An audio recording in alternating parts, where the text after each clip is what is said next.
Hi, everybody. Welcome to the Apex Challenge. This is the first of our interview series. I'm Tim Britton, your head of community, and this is going to become a platform for us to really get into connection with you. This is going to be where we can find out who is taking part in the Apex Challenge, why they're taking part, maybe what charities you're going to be trying to raise funds for. Maybe we're going to find out a little bit as to the reasons why you picked Apex to be your challenge for 2024. And thank you so much for joining us on this inaugural event.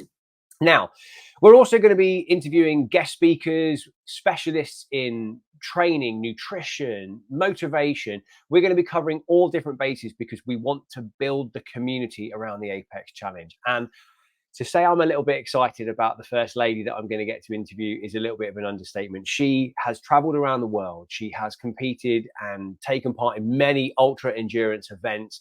If you follow her on social, you'll see that she is always outside. She's always doing something. She's a cancer survivor herself as well. And she is just one of those people that I get that vibe. She really knows what it's like to cherish and to grab hold of life. So I can't wait to introduce you to the wonderful Chrissy Raider. And she is going to be here with us right now. Let me just see if we can get her in. And here she is, Chrissy. How are you? I'm good, thanks. How are you? I'm really well. Thank you so much for joining us. And on this, our first interview. So don't be nervous. It'll be fine. Honestly, I'll be nice and gentle with you. So I suppose the first thing is that everyone out here, I suppose, needs to know a little bit more about you. So if you could tell us kind of how you started with ultra endurance and fitness and where you kind of got into it from.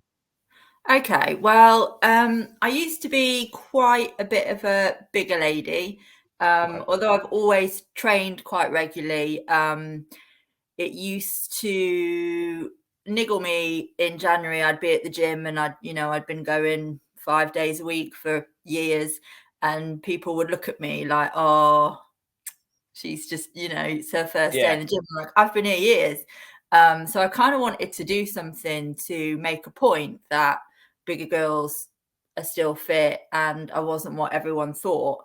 I was looking for challenges, and it was really naive of me. I'd never done a park run. I'd never done a half marathon. Saw the Action Challenge 100K ultra marathon and thought, I'll give that a shot. Okay. Everyone told me I was stupid. So you are definitely the definition of someone who is going to take the bull by the horns. You went not for a 5K or a 10K, but a 100K event as your first ever event. Yeah, first ever event. And how did it go? I failed. Okay, all right. So let's talk about that really quickly, because you know that. So you say you failed. I'm going to assume by saying failed, what you really mean is you got a DNF, you didn't finish. Yeah. Okay. All right. So you didn't fail. You just didn't quite make it to the end that time. This is one of the things that we're going to talk a bit about. Okay. So that's kind of where you started. Now, I know that this year I've kind of had a look and we've had a bit of a chat. Your race calendar is pretty booked up and you've picked some kind of progressive races, I suppose, as the year starts. Do you want to tell us what races you're going for and maybe why you picked them? I've got a half marathon in a couple of weeks, which is actually, so my first ultra that I did train to run it. Although I trained running the streets of Nottingham, and the reason I didn't finish is because it was a trail run and I'd never experienced that kind of terrain. I wasn't really an outdoorsy person at that point.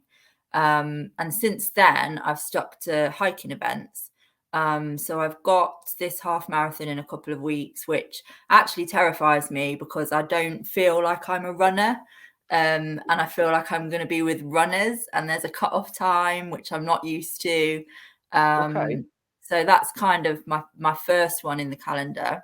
Yeah, I saw that. I saw you put a post out today, and you were saying about your running and that you don't view yourself as a runner, and you're worried. And I was kind of thinking, no. I was like, that's not the way that we play these games. I was like, you need to just go back to doing what you do when you take on board those hiking challenges and things. It's like I've seen it. I have looked through everything I possibly can to try and look at how you do things and where you've been, and you're always smiling. You have this beaming smile across your face, which to me shows that you really enjoy everything that you're doing.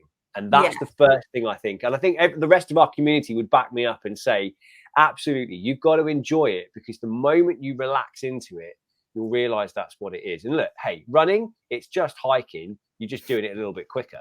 That's all it is. You're just putting your foot one front and the other. You're just doing it a bit quicker. I don't know. I feel like you've got to, you've really got to train. Anyone can turn up and do a 50K event hiking, training or no training. I feel like if you've got the mental capacity, you can do it. When it comes to running, I think that is a little bit different, especially with the ultra events. I mean, you must have to, you have to, nutrition wise, organization wise, everything is different. It is a little bit. Yeah, I agree. I think it is one of those things. I think there is definitely complications and pros and cons for everything. And I think there are different levels and styles of training to get you into things. But I think the mindset behind all of them is key. Whether it's your first park run, like as a 5K or a 3K, whatever it might be, to doing a 100K, a 24-hour event. And look, I'll let you in. I'm doing the same as you. I've never tried to do an event like I'm doing Endure 24 in June. I don't know why I decided to try and go for a 24-hour running race, but I was like, well, why not? Why not? Indeed, let's just do it. Let's have some fun. Is that like the distance any distance you can cover in that time? Yeah, exactly that. So, but we set ourselves targets and we all go for it. Okay, so what's the second event that you've got? Well, I've got, obviously, ultra season starts in the first weekend in May. It runs from May to September. I tend to work them more now than do them, because the events I do, they're Action Challenge events. I've pretty much done them all personally as a participant now. So I just work them. I'm a back marker and I help people that are struggling get over the line. Which obviously it's a volunteering job. It means I get to be involved. It's way more rewarding than actually doing it yourself. So I've got those lined up, which I do 1 or 2 a month between April and September. The only other personal one I've got really is the Apex event. And then I think shortly after that, I've got one in Scotland, but I've forgotten the name of it, which is a team event. Okay, so let's talk about Apex then. Let's bring Apex into it. So first of all, the big question, this is the question we're going to ask everyone on here, is why did you pick the Apex event? Because the ultras that I currently do are comfortable. And I've been doing them for a couple of years now, and I always need something a little bit scary to just encourage me to look after myself, to push myself a bit further in the week with my normal sort of routinely exercise, things like that. This event, though, when I did look at signing up, it was me and a couple of my friends. So we were signing up as a team entry. Okay. Obviously, very luckily, I won the competition. So I've got an individual entry, which means I don't get to share the ascent with my friends. And I would never have signed up as an individual. I'm nowhere near ready. You're in. Exactly. And this is what I'm always saying to people when they say to me about these events, like, oh, like, how can you possibly sign up for something like that? And I think, well, if you don't sign up, when are you ever going to do it? Because you're not going to wake up on a Monday morning and think, do you know what, I'm going to start training for an event I haven't signed up for. Just say yes. Just sign up to that mental thing. And that's the only way you're going to get there, isn't it?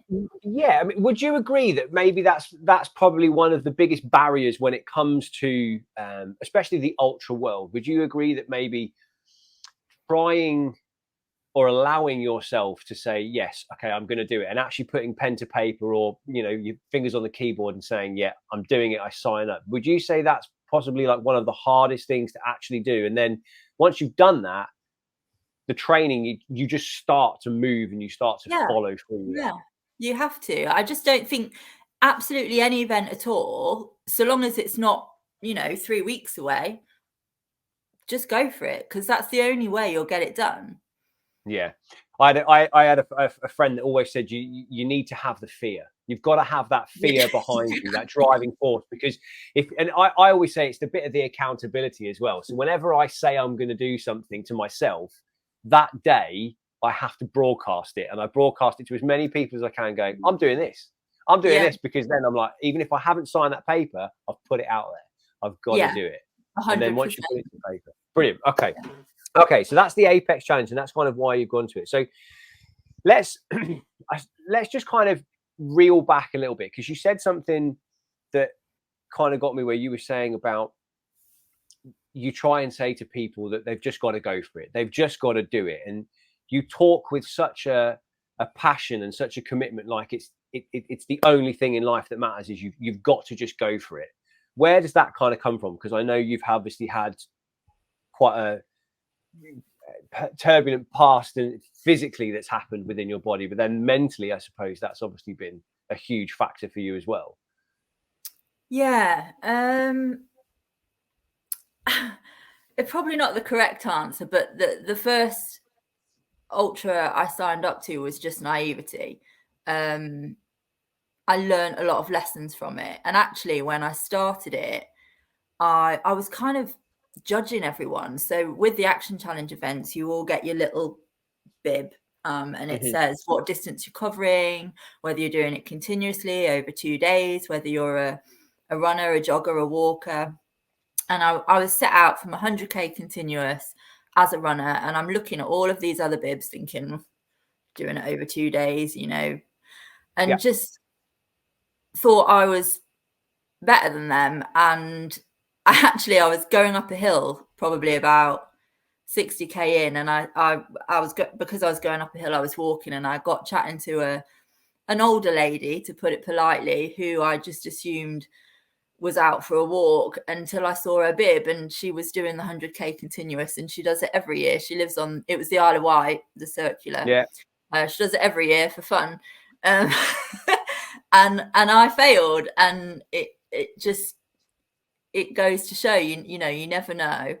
I think there's always those people that kind of give us those moments of humility, and kind of let us appreciate being a bit more humble again. And I remember racing and kind of coming down towards a running section, and was running away, and I was jogging, kind of moving myself, and there was some old boy that came firing past me, and I remember looking, thinking, I wish I had that juice right now, and then thinking to myself, but good on him. And I was like, I want to be like that guy. I want to be like that guy when I'm his age. And do you know what? I want to be like that guy right now. And that's what's kind of pushed me forward, I suppose, to try and do a bit more. Yeah. Okay. Those little moments. Yeah. Well, that's one of the things I was actually going to say. It's the next thing I was going to say is, what would you say is maybe one of your kind of standout or happiest moments out of all of the ultras? What's one of the moments that really stands out to you, that kind of epitomizes the ultra community and kind of make you go, wow, this is something to cherish? It's not actually one of my own. It comes from when I'm working them, and I'll meet someone, say at 2 o'clock in the morning, that left at 6 a.m. the previous day. They've perhaps been in a group of 3 or 4. All of their friends have quit for one reason or another, and you know that they've been listening to 5 or 6 hours of various negativity from one or the other discussing quitting, and they've already quit in their head. You can see it in their eyes, and the cogs are turning as to how they're going to tell their sponsors and their friends and their reasons, and they're just assuming that they're not going to finish. And for me, getting them over that finish line, and kind of the look of disbelief in their eyes, and you know that it's not going to dawn on them until 2 or 3 days later what they've actually achieved, that always makes me feel brilliant. Like, those are the moments for me. I haven't actually experienced it myself on an event, like these amazing moments. Yeah, it's coming. So okay, so let's take, so when you have that, because this is something for a lot of the people that are probably going to be signing up to the Apex Challenge, that they are going to face that. There's going to be the depths of night, there's going to be the sleep deprivation, it's going to potentially cold, wet, miserable. So when they're really in that pit, what would you say to those people to kind of try to inspire them and try to instill them to keep going? You may not feel it at the time. You may not even feel it when you cross that finish line, which you will, because there's no point going off the start line unless you intend on crossing that finish line. You will carry that for the rest of your life, what you've achieved, what your body can do, you know, what you think is unachievable. Do not listen to that little voice in your head, because your head may tell you you can't, but your body absolutely can. No matter what you're feeling, there's absolutely no reason you can't cross that finish line. And the pain in the week or so afterwards will remind you of what it is you've actually achieved, and you carry it for the rest of your life. Yeah, I think it's something tremendous, and I think that's definitely going to be something that a lot of people, when they tackle these challenges, especially when they're tackling something like what we're going to be trying to do, and people are going to do, is it's going to be really vital for them to hang on to those moments. Now, I don't mind. I don't know if you'll mind talking a little bit about it, but I know that you're a cancer survivor, and I suppose your physical strength has probably been tested in many ways that a lot of us may never experience, or something like that. Did that kind of coming through, because you're all clear and good to go now, aren't you? Yeah. So did kind of coming through that journey, did it shape you into kind of a new kind of aspirational way to kind of maybe live and move forward, and maybe realize that your body is capable of doing so much more? I don't know if you can talk to us a bit about that. Kind of, I learned my lessons at a bit of a younger age, that actually helped me with the cancer. The cancer, you know, oh gosh, it's horrific. It's something that no one ever wants to have to deal with. But I actually lost my stepfather when I was 20. He was murdered. And it was a pretty horrendous thing for such a young person to have to go through. Because of the situation, you know, our family were dragged through everything for at least a couple of years. And, you know, that was what taught me that life is short. You know, you only have one chance. You've got two choices of how you look at everything. The one that makes you happy, or the one that makes you miserable. The rest of the world doesn't matter. You can't control the rest of the world. And kind of that took me through the cancer as well. Obviously, I have a 13-year-old son, so that was my concern with the cancer. But other than that, it was just kind of a blip. It wasn't. It really wasn't. I was very lucky. Very lucky. It was found very early. No thanks to the NHS. But yeah, I suppose that experience then got me through the cancer. Yeah. Wow. Thank you so much for sharing something like that. But I mean, I suppose this is kind of, to me, it shows that mental resilience, and it shows, like the way you said as well, there's two ways you can look at it. What makes you happy, what makes you sad. And it is, if you dial everything down, if you take away all of the white noise, that is the only thing that matters. Are you going to enjoy this? Are you going to take it as a positive, or are you going to take it as a negative? Which way are you going to go? Example, 2 weeks ago, I had a hit and run. Someone drove into me. Not massive damage, but enough damage. My son was in the car, and I got out. I had a look at the damage. I got back in the car. I turned the radio up, and I started singing, actually, Handsome Bop. And my son said to me, "Mom, how are you singing?" Well, is it because it was the song choice? Is it Hanson that he was more upset about, or what? Or was it? We'll not go there. It could have been worse. Well, I mean, this is fantastic. I tell you what, we'll make a mental note of that one, and we'll make sure that is blaring at some point in the depths of the night when you're struggling. That song's going to be right there. No matter what's going wrong in the world, Handsome will make it better. I couldn't agree more. Couldn't agree more. But Okay, so it was the middle of the night. It was a country road. It was pretty terrible, and it could have been awful. And I got yeah, away with a bit of damage to the car. So I must admit this is absolutely, it's fantastic. I mean, your outlook is absolutely brilliant. I think it's so fantastic. Okay, so just the last couple of things that I kind of wanted to ask you. So, if someone has thought about it or they are thinking about joining onto the Apex Challenge, what advice could you give them, or what would you say to them, just to encourage them maybe to fully go for it? I think, yeah, firstly, you need to sign on that dotted line. Of course, you can't do it now. I'm pretty sure if you asked any of us that have signed up, if we could go out there and do that now, no, we can't. We've got just short of a year now. It's a brilliant goal to have. I think one of the biggest things about these events is, like you said, it's the community, it's the friends that you make, it's the support that you get. And if you're waiting for friends to sign up or, things like that, one, you will feel so much more of an achievement if you've actually gone out and done that yourself. And two, you'll never be alone. There will always, if you want to do it alone, that's fine. If you want support, there will be people there that will be more than happy for the company, that will G you on, Yeah. Just don't wait.